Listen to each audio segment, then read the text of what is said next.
Good morning students of class 8th। आज मैं आपको अध्याय 3 घन और घनमूल में प्रश्नावली 3.1 या 3.1 प्रश्नावली आपको एक्सप्लेन करने जा रहा हूँ। तो फर्स्ट क्वेश्चन है, निम्नलिखित संख्याओं का घन ज्ञात कीजिए। 15 का हमें घन ज्ञात करना है। घन का अर्थ होता है कि किसी भी संख्या का 3 बार गुणनफल। तो यहाँ पर 15 का घन अगर हमें निकालना है तो 15 की पावर 3 लगाना होगा और इज इक्वल टू इसे 15 गुणा 15 गुणा 15 हमें 3 बार यहाँ पर इसको गुणनफल करना होगा। तो 3 बार गुणन करने के बाद यह संख्या आ जाती है 3375, जो कि 15 का घन कहलाती है। नेक्स्ट है 128 का भी हमें घन करना है, यानी क्यूब करना है। तो हम 128 का घन लिखेंगे ऊपर और इज इक्वल टू उसको घात 3 लिख रहा है तो 3 बार हम इसको खोल देंगे। 128 गुणा 128 गुणा 128 हमने यहाँ पर इसको एक्सपेंड कर दिया तो ये आएगा 20,97,152। निम्नलिखित में से क्वेश्चन नंबर 2, निम्नलिखित में से कौन सी संख्याएं पूर्ण घन हैं? इनमें से कौन सी संख्या पूर्ण घन है ये बताना है। तो 78 आता है पहले। 78 में हम 2 का डिवाइड करेंगे 39 आया।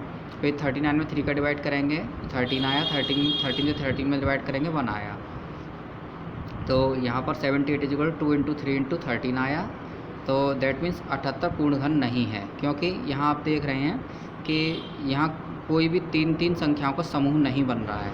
गुणनखंडों में 3 संख्याओं का ग्रुप नहीं बन रहा है, जो कि 3 संख्याएं एक जैसी होनी चाहिए। जैसे कि मान लीजिए 2 है तो 2 गुणा 2 गुणा 2 ये 3 बार होना चाहिए। ऐसे 3 है तो 3 गुणा 3 गुणा 3। तो ये संख्या में सभी संख्याओं का समूह 3 बार होना चाहिए। और यहाँ पर हम देख रहे हैं कि एकल संख्याएं हैं सभी, तो इसलिए पूर्णघन नहीं है।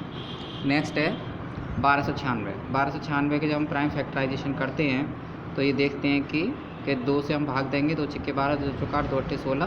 फिर 2 से 2 × 6 2 × 4 2 × 4 8। फिर 2 से देंगे इसमें 2 × 2 2 × 12 2 × 4। फिर 2 से 162 में देंगे 2 × 16 2 × 2। फिर 3 से देंगे 3 × 6 3 × 7 21। फिर 3 × 9 27। फिर 3 से देंगे 3 × 9। फिर 3 × 3। तो यहाँ 1296 के जब हम फैक्टर्स देखते हैं तो उसमें भी हम देख रहे हैं कि ये सब 2 बार ही आए हुए हैं। 2 बार आया है यहाँ पर और 3 भी 2 बार आया है। तो यह भी पूर्ण घन नहीं है, क्योंकि यहाँ पर हमें संख्याओं का 3 संख्याओं का समूह चाहिए।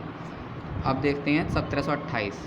तो 1728 को हम पहले 2 से देंगे भाग 2 × 8 16। फिर 1 बचेगा 2 × 6 12। फिर 2 × 8।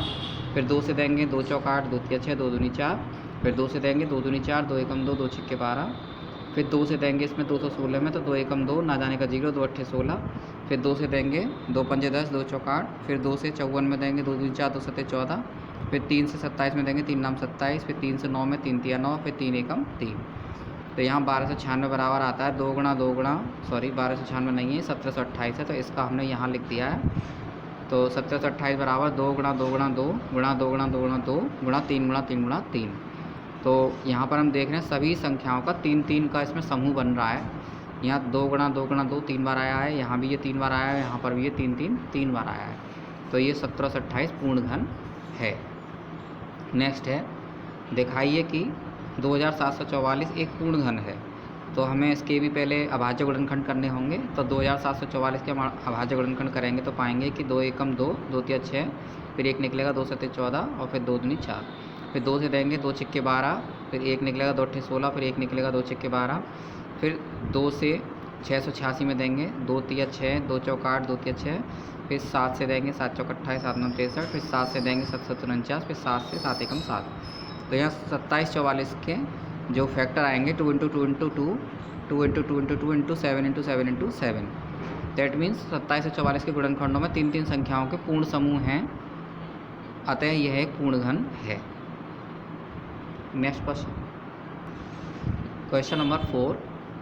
एक घनाकार वाटर टैंक की एक कोर 16 मीटर है, उसमें कितना पानी आएगा? इसमें पानी बताना है कितना आएगा, क्योंकि घनाकार वाटर टैंक की प्रत्येक कोर हमें दी हुई है 16 मीटर। और घनाकार वो होता है जिसकी लंबाई चौड़ाई और ऊंचाई तीनों सेम होती हैं। तो टैंक में पानी का आयतन बराबर जो होगा वो कोर की पावर 3, यानी कि अगर हम कोर की पावर 3 कर देते हैं, यानी कोर का घन कर देते हैं, तो हमें आयतन मिल जाएगा।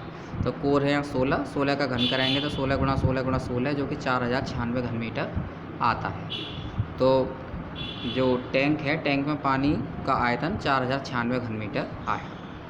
तो होमवर्क में आप क्वेश्चन 1 और 2 के रिमेनिंग पार्ट्स करेंगे और क्वेश्चन 5 सॉल्व करेंगे। इसी के साथ ये एक्सरसाइज फिनिश होती है। Thank you very much.